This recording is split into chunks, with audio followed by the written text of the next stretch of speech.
And we haven't had enough of food or the fridge yet. We're heading to Massimo's now for the Daily Dish.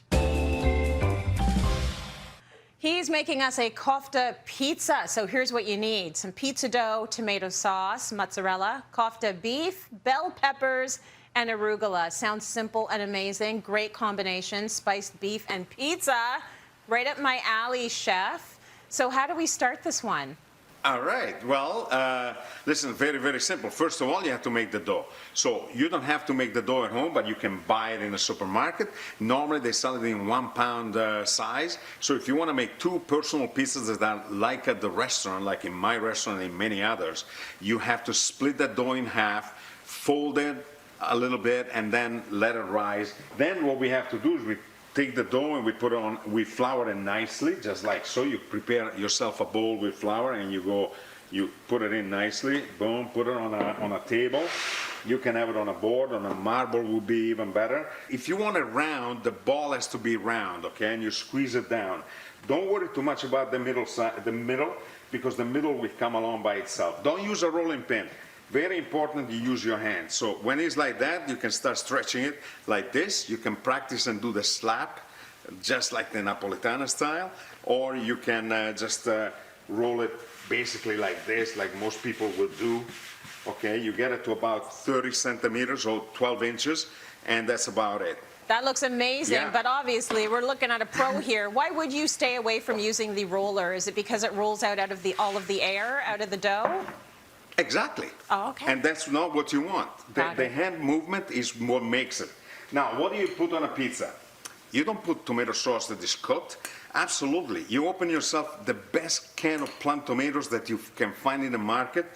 You season it with salt and pepper, a little olive oil, and then you squeeze it by hand, or you pass it through a machine, and that's about it. In this case, I'm making a Kofta pizza, so I like to have the beef, and therefore I'm gonna just have a little bit of chunks of tomato, just like so.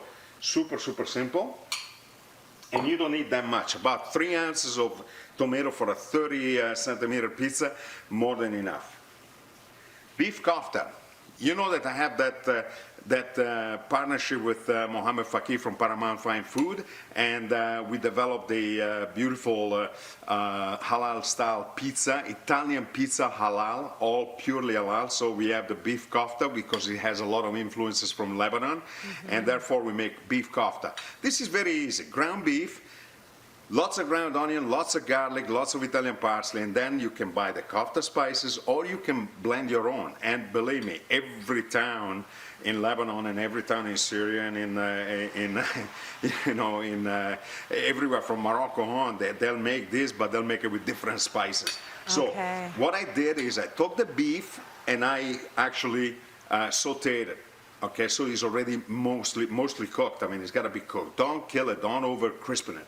Okay, it's gonna cook again in the oven. Now I'm gonna spread this over, just like so. You put about 3-4 ounces of this meat, so it's almost like having a hamburger. Just like that. Yeah, that's about as much.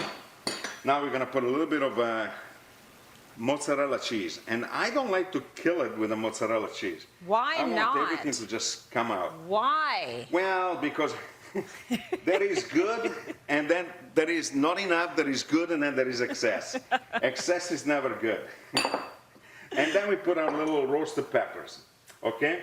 So that's it. Now, we're gonna go to the oven, and we're gonna put it in, because there's nothing else needed here. Maybe a little bit of, what do you call it, arugula at the end, and that's about it. I have a pizza already cooked. And I preheated the oven, and my oven goes at 550 degrees. This is a good pizza. Look at that, nice and soft and crispy. You know, you can feel it. I mean, it's absolutely beautiful, okay? And then all I have to do here is just dress it up with a little bit of arugula, and don't put too much either. I mean, now, if you want to have lunch, by all means, put a pile of arugula like this. That's what they do in Italy as well. So. But in this case, we just wanted to complement. Okay, so that's all we have to do. That's beautiful. Just like that. A little bit of extra olive oil, and that's your beautiful Kofta pizza. All the Middle Eastern flavors in Yes. Italian style. I love the idea of those Middle Eastern flavors, though, and I know that you mentioned this collaboration that you're doing with Paramount Fine Foods. I Yeah. think that's an amazing combination that you have, and what a great time to support restaurants and to try new flavors. So Massimo meets the Middle East, maybe an option for your next takeout delivery, right? Yeah? Sounds good to me. Stay tuned, there is more to come. That's right. Chef will be back later with a salad to serve alongside your kofta pizza.